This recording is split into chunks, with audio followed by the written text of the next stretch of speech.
Agree ka ba? Malamang marami sa atin ang kumukuha ng alaga para mag-enjoy at ma-relax. Pero kung gusto nyong ma-relax talaga, pusa daw ang kunin nyong alaga. Ayon sa isang website na Sweet Goodbye, may kinalaman ito sa endorphins sa ating katawan.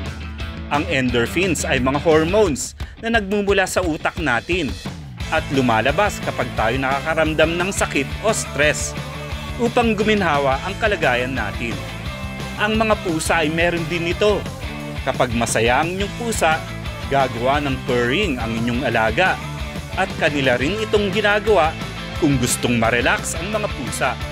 At base daw sa mga pag-aaral, ang frequency ng purring nila ay may kaugnayan sa paghilom at pagtaas ng ginhawa dahil nakakapag-produce ito ng endorphins at nakakatanggal ng stress sa mga pusa.